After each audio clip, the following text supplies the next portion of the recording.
let me say good afternoon to everyone out there and wish you a happy Independence Day as we celebrate 67 years of Ghana's independence today, 6th March 2024. Today, on issues of today, the midweek edition of the program, we are going to focus on Ghana's journey so far, 67 years after independence. Have we really achieved anything apart from what we know right now? What is the journey so far? We a failed country. What is our educational system currently as we talk? My name is Jonas Biaurbi. Thank you so much for choosing us. Stay with us on the program.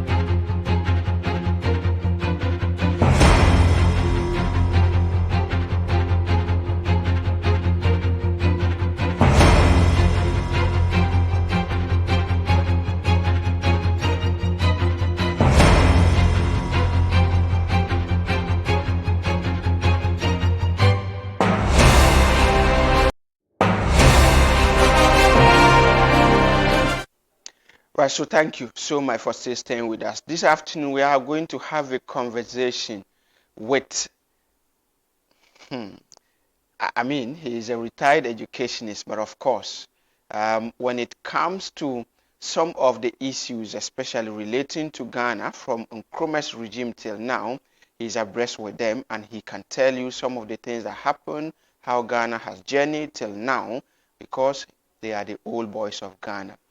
My guest this afternoon is Alhaji Mohammed Harun Cambodia. Alhaji, welcome. Thank you very much. You could see that he's dressed Ghana because we are celebrating Ghana's birthday today. Happy Independence Day to you, Same Alhaji. to you. We are excited today. I see. What's the trick behind this Ghana flag? Is it just the independence? You mean what I'm wearing or the flag as it was? What you are wearing right now? Yeah, that's the Ghana flag. Okay. It shows that I'm proud I'm a Ghanaian and I'm celebrating our 67th Independence Day. That's why I'm in this uniform. Okay. So talking about celebrating 67 years of independence, you having witnessed so many Independence Day up till this day, do you think that we have lived up to expectations after gaining independence 67 years on? Yes and no.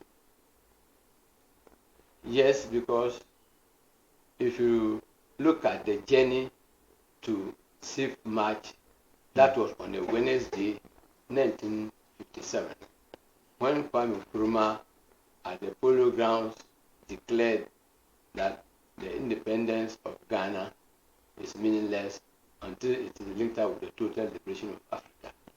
And he shouted, Ghana is free, free forever. And that was when the Union Jack, that is the British flag, the following morning was lowered and that of Ghana was raised. And this was the flag that was raised, made up of yellow, green, and then red with a black star. The designer of the flag followed what the philosophy of Ghana was at that time. Yellow in the flag stands for prosperity and the gold reserves that we have in Ghana. Then the green star stands for our vegetation, our crops, that's agriculture. Ghana could be self-sufficient in agriculture. The red stands for the blood of our forefathers who struggled, sacrificed their lives. That is why the blood is there. Their blood was spilled just for us to gain independence. So that is an honor for them. I know the black star has been just what Ghana stands for. the star has been taken from Kwame Nkrumah since he was in the U.S. with Marcus Garvey and co. And they were celebrating the Black Star of Ghana. Okay. And the black means the color black, humanity. Mm-hmm. And Ghana will be the star. So we had the Black Star line. We have Black Stars as a football team. I mean, that's how proud we are to be black. But then, when I ask whether after 67 years of independence, whether we have really achieved or not, you said yes and no. No. I want to see, why do you think that we have not achieved anything after 67 years? Kwame Nkrumah, who led us to independence, had a vision beyond imagination of Ghanaians at that time. We had just come from Gold Coast to Ghana, and his vision was far, far ahead of other political activists or revolutionary activists or independent advocates at that time. They couldn't imagine what he was saying. They couldn't conceive his foresight. And it's now that we are seeing the foresight, the vision of Kwame Nkrumah for Ghana. At that time, those he was struggling with, they were in a way, I can say, myopic in their vision. But his vision was to take Ghana for so many years and for centuries. That was the difference. Right. So, if I get your submission right, it means that after Kwame Nkrumah, successive presidents, government have actually did not put up enough efforts to continue what he had planned for Ghana, isn't it? That is exactly what I'm saying. When he declared Ghana independent, he said, the black man, the time has come for the black man to control his own affairs. And so the vision was for him to make Ghana self-sufficient in almost everything, instead of depending on importation or import goods. Kwame Nkrumah wanted us to manufacture our own goods and rather export as the Black Star of Africa. So you can see what I mean by he was a visionary. There is nothing that you can think about in Ghana without tracing it to Kwame Nkrumah. You can talk about the Temamoto Way, you trace it to Kwame Nkrumah. Talk about Akosombo Dam, you trace it back to Kwame Nkrumah. Talk about even factories. Talk about the shoe factory in Kumasi. Talk about, I mean, so many things that we are talking about now. The Kwalugu tomato factory, Zuarongo meat factory, and all those things that you can think about. They were all concepts of Kwame Nkrumah, and he actually implemented them. You can think about what we mean today by independence. He already felt independence was that time, whereas his opponents were saying independence at the shortest possible time.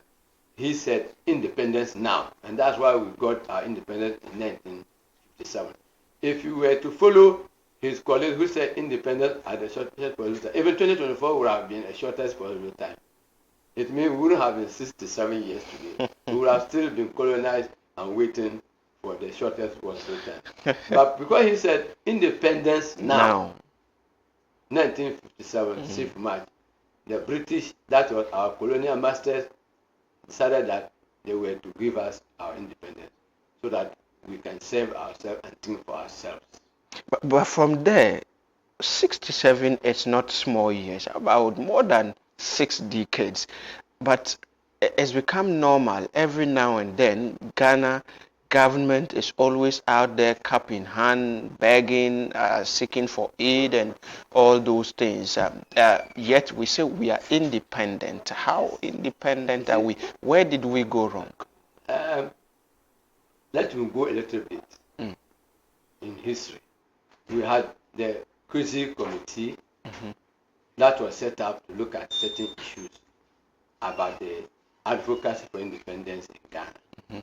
You come to 1951 elections, and we had 1951 Constitution.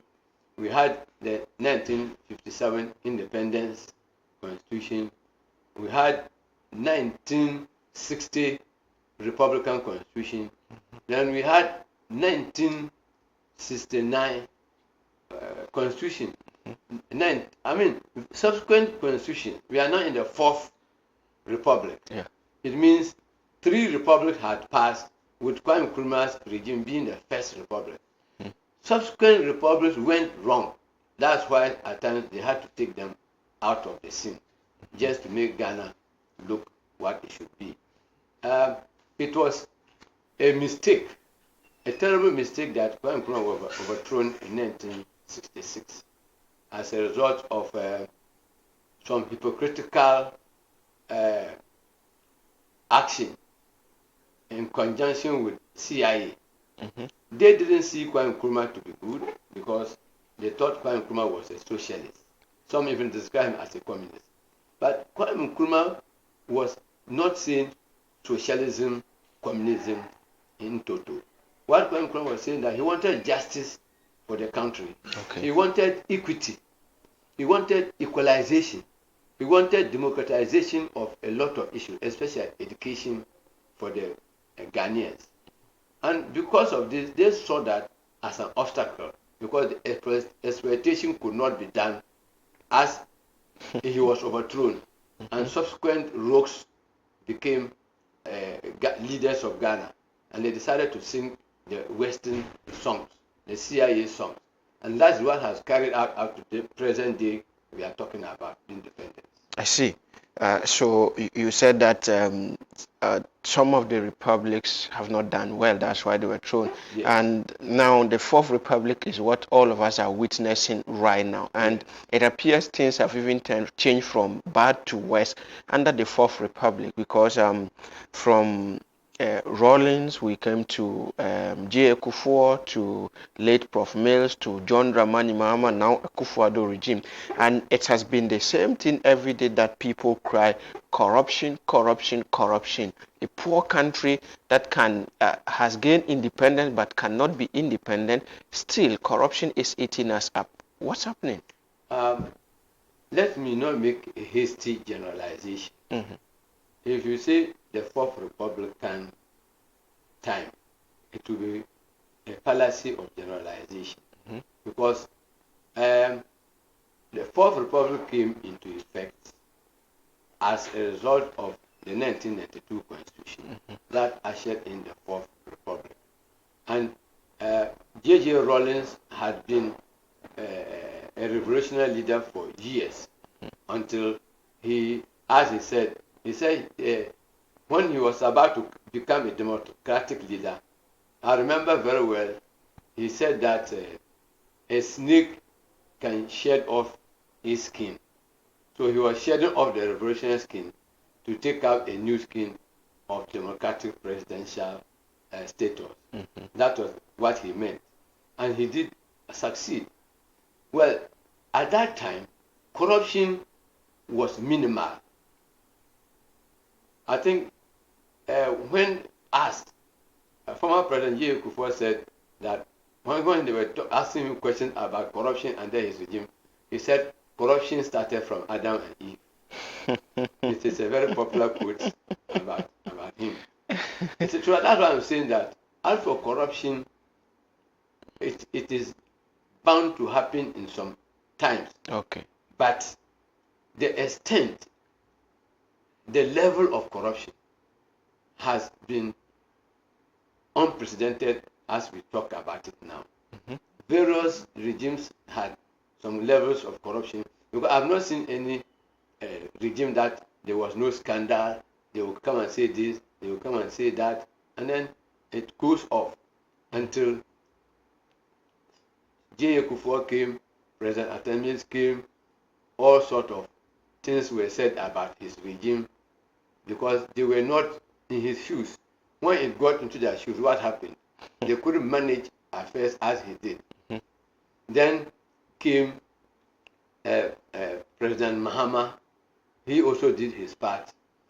And President Akufo did his part and the current government is doing its part. But the level of corruption is what we are comparing.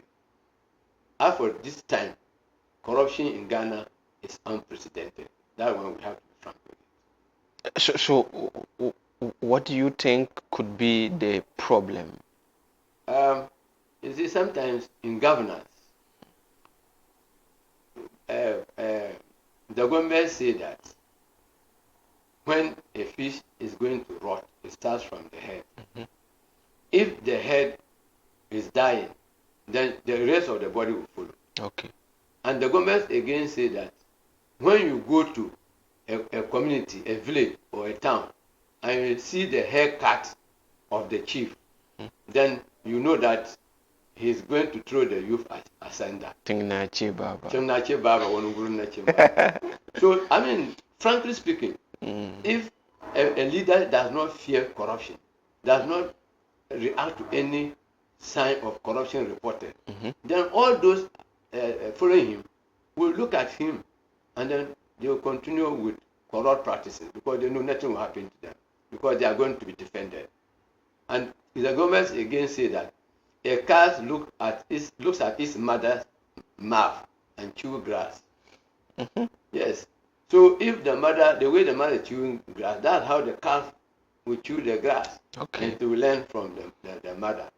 So, in the Gbani, we have a lot of proverbs just to elucidate the current situation, what is happening. So that presupposes that current leadership do not have that commitment to fight corruption. They are reluctant, and so it's become normal amongst their supporters and appointees. Yeah, exactly. There's a terminology now. People say create and chop. Sometimes a project is conceived, a loan is applied for the execution of that project. When the loan comes, then its execution becomes a problem as to who does it. Should it be a family member? Should it be somebody who is very close to the powers that be? Should it be? And sometimes they just feel that it is a party member, and other people who are supposed to be existing but do not belong to the party should perish. And that is very dangerous for African democracy. In a democracy, no matter which party you belong, once you campaign, you go for elections and you win, then you become father of all. You don't become a leader or president of your party. Okay. But it seems these days it is happening very randomly, and that is what our problem is, and it's the bane of the country's problem today. All right. So we know that most of the policies, the laws right now we have, they come from Parliament. Yes. Parliamentarians play every major role when it comes to approving policies and all those things, scrutinizing, rejecting, and accepting. That's their duty. Now, you have been a member of Parliament before. I want you to tell us the difference between your time as members of Parliament, the functions of Parliament, and now. What has changed? Once again, I would like to send you a little bit backwards in history. Okay. Since 1989, the first district assembly election, I was an elected member of the Tamale Metro Assembly, assembly member for Jisonale Nori. From there, I was in the Constitutive Assembly that drafted the 1992 Constitution. And then I came back after it was approved through the referendum and we were going democratic. I stood again as, a parliamentary candidate on NDC ticket, and I won.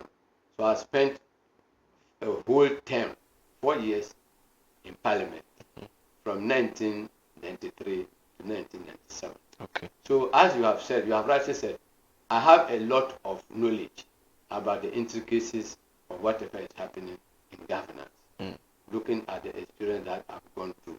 You see, so we have legislative instruments, we have acts of parliament, certain rules emanate from the executive, from cabinet. Yes. But MPs too have the right to move private members' bills. And so that one is coming to make both sides work together. Because a member of parliament can see something very good for a country. If it is not coming from the executive, then the member of parliament can move that motion for a bill to be passed in connection with what he or she sees to be good or in the interest of Ghana. So that's why we have these sources. And the independence of parliament is seen when we have private members' bills that go through, and then the executive is supposed to take it. Because in the states where the independence, we have independence of the judiciary, independence of executive, independence of parliament, that's the legislature. But the three of them, three arms of government, should coexist. Unfortunately, now, you, the media people, we have added you as the fourth realm of the estate. So you are becoming the fourth arm of government. And then I like the media because sometimes you tell the truth, you bring out what is happening to the light, in the light of everybody. But sometimes some of you go extreme in being vindictive against some particular people. So it is, executives can be vindictive against parliament, and sometimes parliament too can do the same thing, just like the judiciary can do. And in a peaceful country, to really show democracy, these arms must coexist harmoniously. They should cooperate with each other to see to it that the country moves forward. But at the moment, I'm just seeing there's some friction between the executive and parliament, that's the legislature. If legislature sees something that will be in the interest of Ghanaians, they bring it and the executive tries to brush it out, then you see that there will be no cooperation. Because there can be instances where the executive can also bring a bill and then it will be thrown off by parliament depending on the number of people who are against it. In the present parliament that we have, it's a hung parliament because there's a difference of only one or so or two between the minority and the majority. It's just one, the independent. Yes, independent who decided to cross to the MPP, to the current ruling government just to give them a majority leadership. If not, it will have been difficult for any executive at the moment to pass any legislative bill, especially any bill that needs to test majority vote to make it a law. It will be difficult for the current government. And that's the situation. It has now become, and even more these days, they say the minority will always have their say, majority will have their way. Yes. In some instances, some people may want to sit back to say that it's like the vigilance, the oversight responsibility that Parliament is supposed to exhibit, it appears as weakening. They are losing in that regard. Yes, that's true. But when they say majority can have their way, I put it that minority can have their say, majority will have their way. I put it in this way, that even though majority carries the vote, minority interest should not be neglected. Where the majority tries to neglect the interest of the minority, there is no harmony in whichever country that you find that exists. So in any organization, not necessarily in governance like we have in parliament, in every organization, whether you want to do something or not, if majority of the people say this, fine, they are having their way, but minority interest should not be neglected, or that society will not be peaceful. I see. So ideally, Parliament is supposed to be collaborating both sides. I mean, minority, majority are both supposed to collaborate. But these days, it's like everybody want to favor their government when they are in power, whether whatever that is on the table is right or wrong. They just want to favor their government. Where are we heading to? Yeah, you see, there's what we call in parliament the whip. So you see they say minority whip, majority whip. I mean, whipping means telling you to go along with a particular position of the party. So the minority belongs to a party, the majority belongs to a party. Then you have the majority whip, whipping its members that this bill is important for our government to go through and to have this way and this. So please go with it. The minority whip too will be talking about how this bill is going to be harmful to Ghana. The majority of Ghanaians are going to suffer if this bill goes through. So let us also stand. And you see, it's usually nobody gets up to wrestle in a wrestling bout because you have thrown everybody down, then you just walk into parliament. It's constituents that vote you, and you are representing the constituency. So at a point, if you are not acting or behaving in the interest of the constituency or the constituents, that's why they have the right to throw you out when you want to seek their mandate again. And whipping, when even the majority, even the government is wrong, their MPs want to go with that wrong direction of the executive.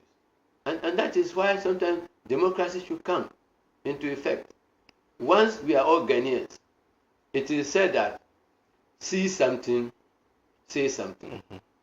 But sometimes, at the moment, it looks at see something, keep quiet, because when you say it, the following day they are calling you either to the what do you call it, Jubilee House, or whichever workplace you work. Yeah. They are telling you the headquarters, they are calling you to Accra. So you can see it, but you can't say it. And therefore, they see something, say something is just a jargon, it's just a slogan, just to deceive Ghanaians. So do you think that we should scrap the whip system in our parliament? No, it's part of the parliamentary system. It can be scrapped. The whip system must be there. And that's why there's a position. We have minority whip and even deputy minority whip. We have majority whip, deputy Majority. They have two so that deputies. one of them, when one of them is not there, at least the assistant is there to do that job. And it is a position in every parliament which cannot be scrapped. Okay. So now the road to parliament, you have been there before, and now you see how people get there. It's become like, well, I stand to be corrected, but it's become like a do or die affair when somebody wants to become a member of parliament. Let's look at the resources that you will need to spend before you become a member of parliament. In your time, was that so much expensive for you to become a member of parliament? What did you do that now the current members of parliament or people hoping to become members of parliament don't do anymore? In sum, I cannot go back to the parliament of Ghana because there's a lot of corruption in trying to go into parliament. You see the kind of resources the MPs use. Where do they get those resources from? There's a lot of bribery and corruption and buying of votes. When I went to parliament in 1993, it was not because I was rich. It was because of my integrity. It was because of my honesty, which the constituents trusted. They knew that if they gave me anything from parliament, it would get wholly into the constituency. That was why they had the confidence in me. I didn't have any money. I was there from a poor home. But the trust was there for me. And that's what sent me. It was just by public acclamation that since they knew me, I was an indigene and I've lived with them, slept with them, and I've eaten with them. Most of the constituent executives were just some people that were so close. So that they had the confidence and they had the trust that I wasn't corrupt. And believe me, I was never corrupt throughout my membership as a Parliamentarian. Yes, as a parliamentarian. And that's because I can give an example. In our days, we were given 15,000 as constituency development fund. And I'm telling you today, even a penny, I never spent even 1 peso out of it. Mm-hmm. I accounted for every peso to the admiration of the constituency. Okay. But when I say the people ask that, why did I lose? I lost because somebody who had money came and threw money and flashed money at them, and they felt I was a useless MP. Mm-hmm. I wasn't useless. If you look at my achievement as an MP, you will marvel. But just because I had no money to distribute to them, I remember at a point they were saying that Tenenje MP Faralana. Mm-hmm. Yeah, I never stole, I never exploited. So why can't I be Faralana? Yes. So these are the things. If you are honest, like Socrates and Plato said, and I used to follow them because I have studied Platonic philosophy and Socratic philosophy. They said even before Christ that in a state where apathy predominates, fools tend to govern. Wow. It means that if you think you are honest, you can work, and you sit back, a corrupt person, a wrong person will come out and be elected, and then that person will govern you, and you will suffer your neglect or your apathy. So if you think you are a better option, bring yourself out. Mm-hmm. And that was why I brought myself out, and I went to Parliament. But I got discouraged from the same philosophy of Plato and Socrates. When after they each tested politics, concluded that an honest person should stay far away from politics. I see. Yes, and it is true today that it is difficult to find a very honest person in politics, because they tell some of them, they just tell the constituents lies, sloganeering, promises that they cannot fulfill, and they will think they can fulfill. It's only after they have taken power that the constituents will get to know that they were being deceived. Wow. So yes, and that is what they meant before Christ. They said an honest person should stay far away from politics. And sometimes that's what discourages some of us from coming up again for, let's note, for electoral positions. I can be a politician, but not as an elected MP. Yes. Ghana, we don't have appointed MPs. No. So what I'm saying is that I will not go in again For to stand for any elections. No, that's out. Wow. Because I don't have the money to dish out. Honest people should stay far away from politics. This is something we want to dig deeper when we return from this break. Stay with us.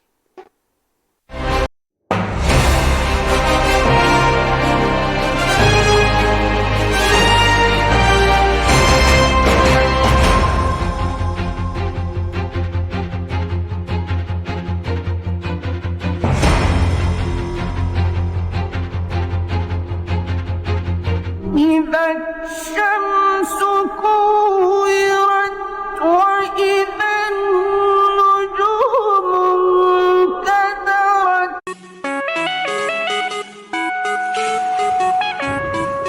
Shabiyanin dam bang da nalan yi ka shabiyan na ke yi tabga ka ba tabgo lapsi abjibanin kaya ta simpa bans labani simpa grupu nim labani saraban war simpa kar chibr labani dalbil ngar ba wumna sa kum labani ta sahala ya paya sa tv simpa competition la sa paya trapu yina ne sa simpa competition season 1 to sa simpa competition season 2 ma mi sahambon kam yana to pi gbang yayi kana to pi form ka jima pile pompon ni nyombo ma won yaya jomi bansongu mino nyanga yen ditulma biyan jile moto kin kule bansongu yen paha yima absonic moto pal waran ko yen shin kule bansongu yen paha ta o mino nyanga ma yen jile sampa set kule to maro saha kundon perkurgu namda ma twang yen paha yazo Pepul ko pa yele de yom na ko to ni mana ka do parwa mi ra ni mana kam pile na makalbo yum ya debo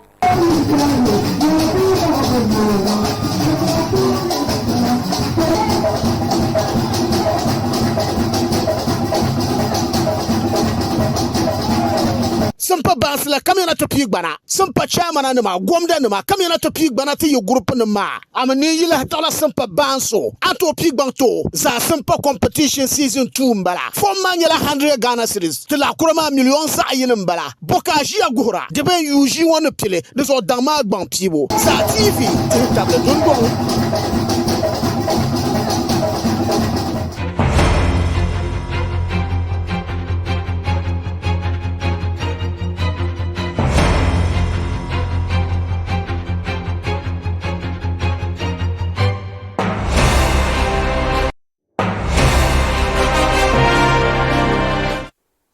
Right, so thank you so much for staying with us here. We're having a conversation with Alhaji Mohammed Haroon Cambodia. He's a retired educationist. He's also been in governance at various levels. And so today, we are looking at Ghana's journey so far after 67 years of independence. We want to see how we have traveled, what we used to do then, governments used to do then, and now he has been in government, he's been a member of parliament, and so he's also been a politician for a very long time and still is. We're having a chat with him. Alaj, I was saying that we will have to dig deeper when you said honest people should stay away from politics, but then how do we pick people who are not honest to serve us? And can we say that as it stands now, all the politicians we have, we don't have any honest person amongst them? No, that statement, as I said, was made before Christ. It was in BC. Yes. And in the 2024, 21st century, it is relevant. Okay. Because all over the world, most politicians are very, very dishonest. Dishonesty is saying you do this, you do that, and after you have gotten the power, you don't care, you don't do it, you don't even strive to do that. That's dishonesty. Dishonesty is just throwing money at people, flashing money at people to like you and to vote you. After that, you throw them somewhere. You don't care about them. That's dishonesty. I see. That's what they mean by honest. An honest person stay far away from politics. Okay, so let's see Dr. Kwame Nkrumah, the first president of Ghana. He declared the independence for us. What can we remember him for in the northern part of Ghana in terms of development? In fact, if any part of this country, Ghana, can forget about Kwame Nkrumah, not the northern part. Okay. Because in policy making, we have what we call discriminative policy. For instance, the northern Ghana were not supposed to pay school fees. Okay. That was some kind of discrimination.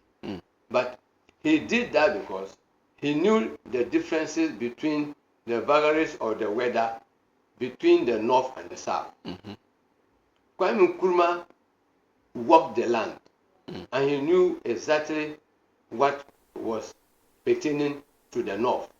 For instance, the north has only one rainy season, whereas the south has two rainy seasons.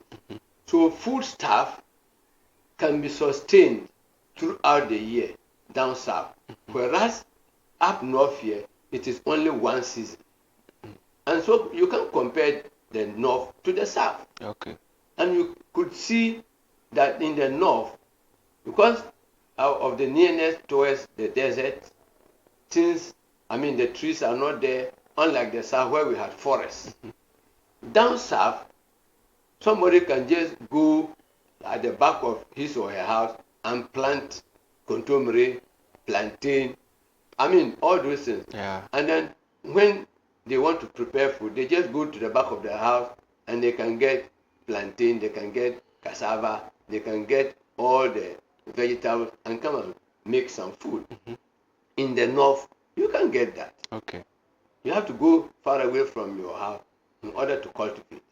These were the things Kwame Nkrumah examined and felt that the North should be given special treatment. And that's why we were not paying school fees as a result. But there is an antecedent to it. Before our independence, the Northern intelligentsia knew very well that we were not as developed as the South. And so there was that resistance of the North or the Northern Territory to go along the South for independence.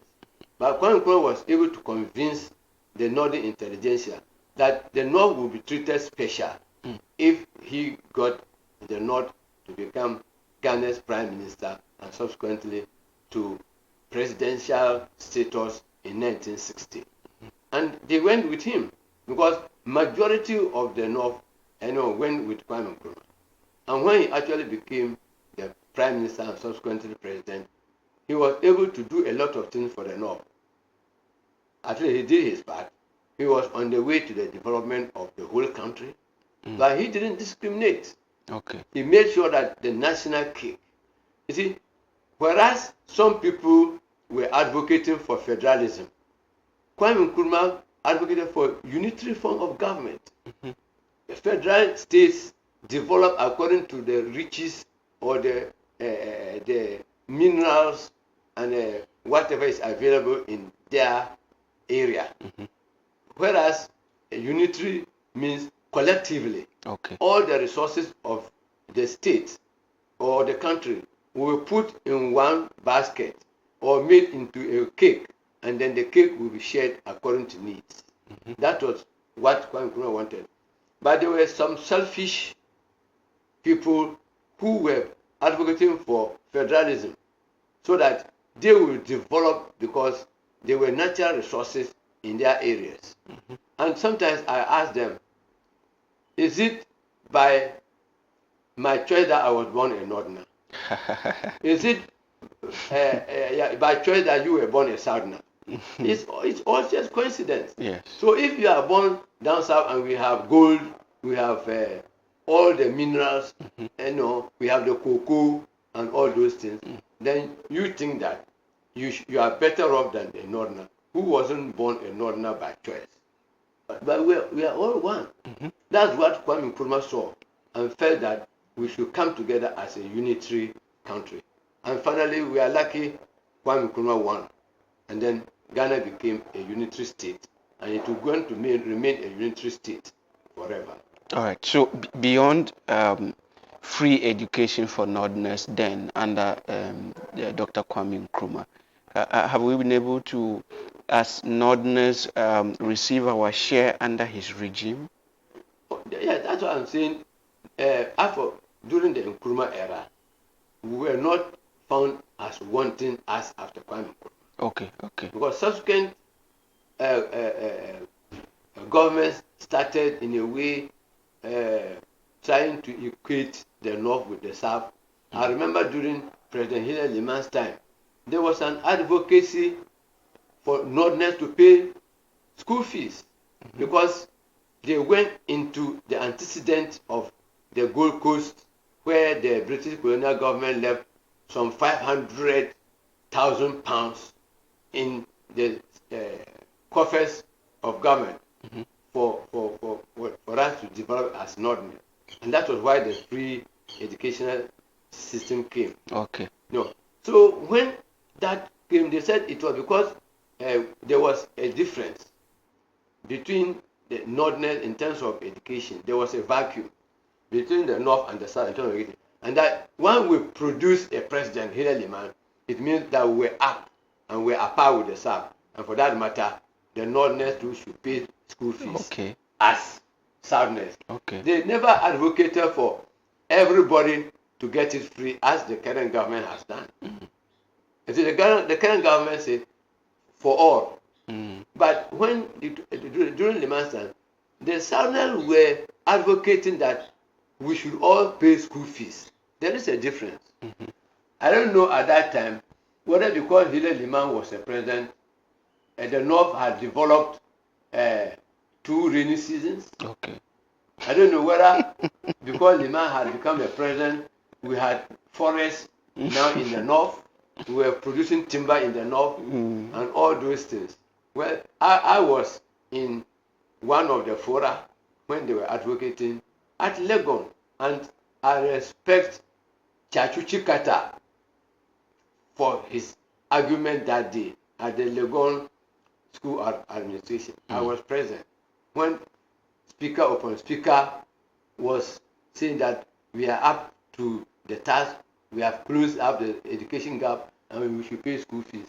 When it came to the turn of lawyer Chachu Chikata, when he started, we were not getting him until he said "but," and he said there is a big but. He said, "Oh, that is true that we are all Ghanaians, and so some people should not be treated differently from others."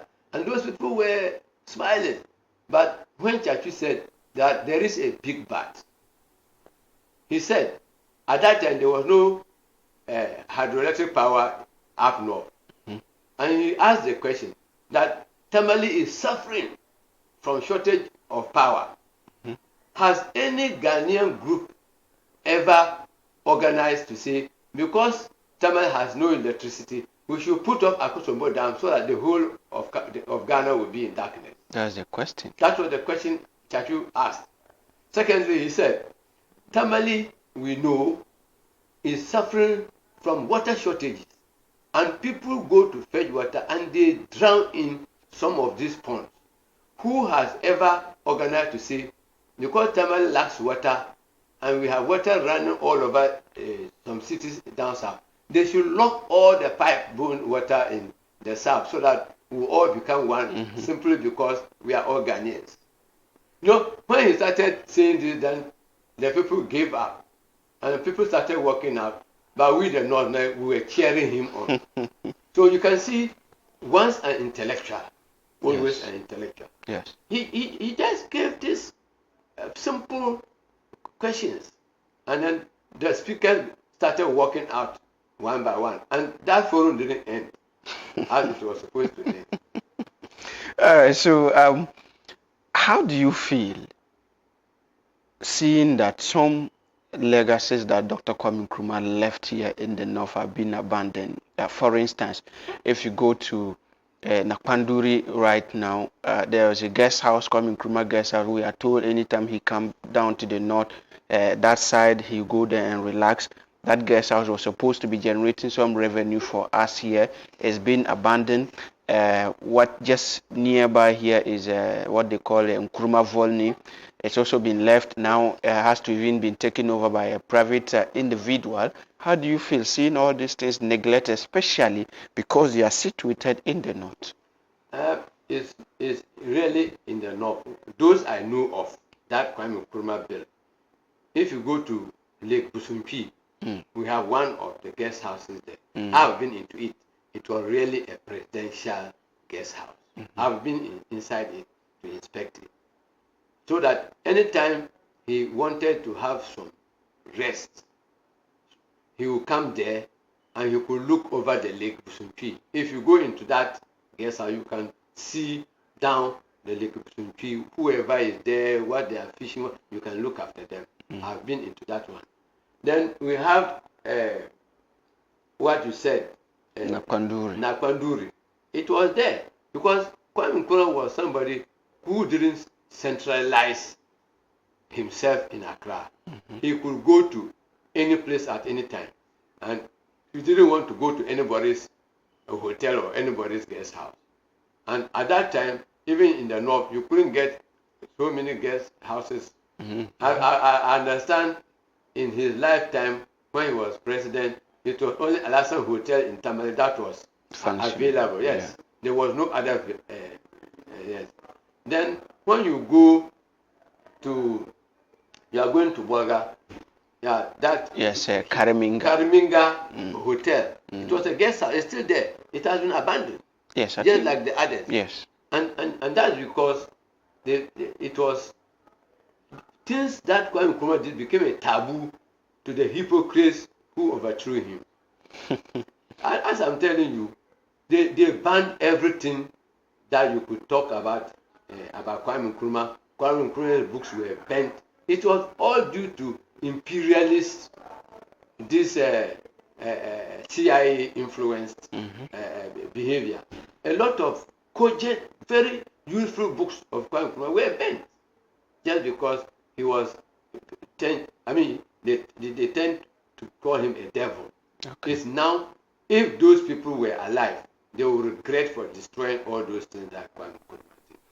I have a pile of almost all the books Kwame Nkrumah has written. Since yesterday, I've been reading Conscientism. You read that book and you see the philosophy of Kwame Nkrumah, and that is why the West thought he was being socialist. Kwame Nkrumah in Conscientism is telling us the philosophy of equity, equalization, and how you can satisfy the masses. That was the philosophy he put across. And when they read those books, they saw that he was being a communist. He was advocating for communism. Well, it's unfortunate he's gone, but his name remains. Kwame Nkrumah, BBC 21st century man. The whole world. He was voted BBC man of the 21st century. I don't know which Ghanaian in so many years to come can merit that feat. I see. There's no Ghanaian president. Okay. So just before we go, you retired as an educationist, and so you have vast knowledge in education as well.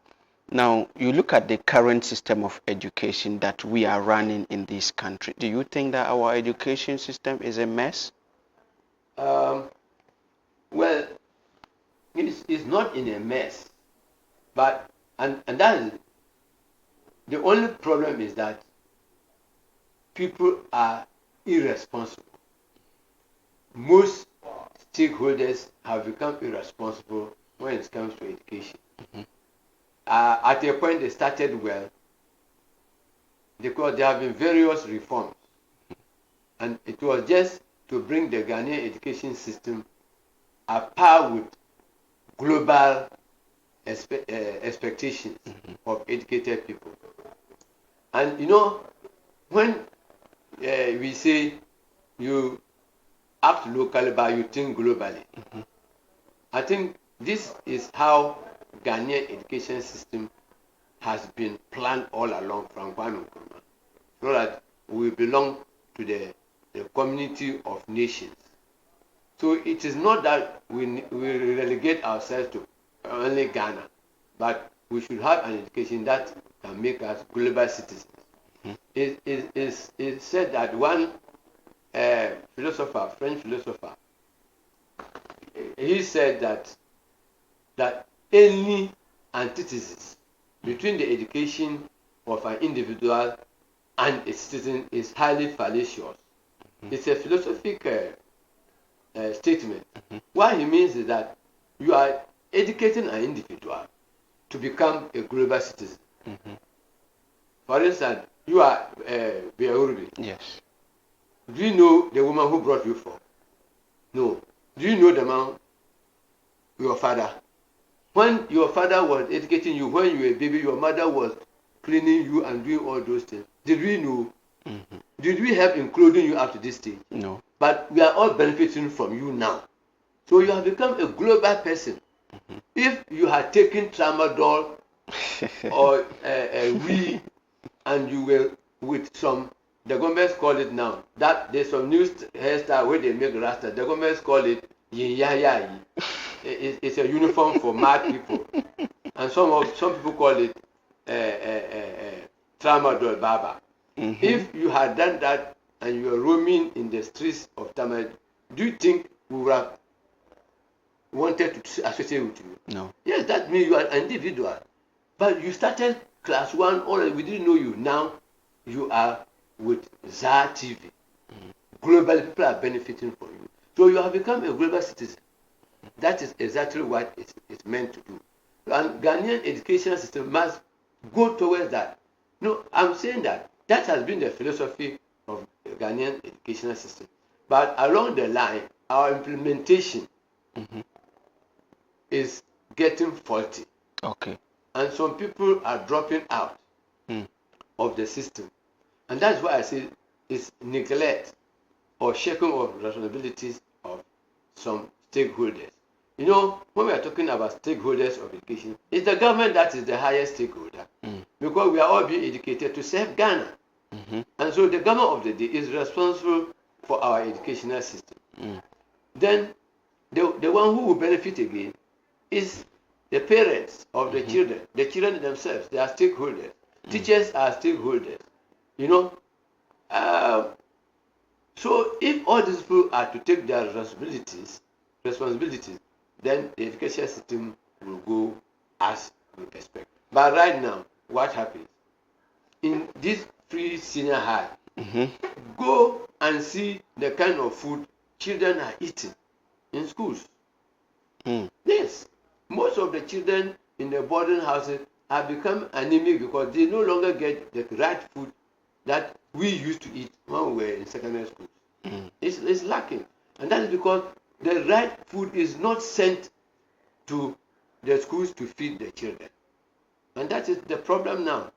And you can see that this policy of no repetition of a child in secondary school, whether the child writes exams or not, the child must be promoted.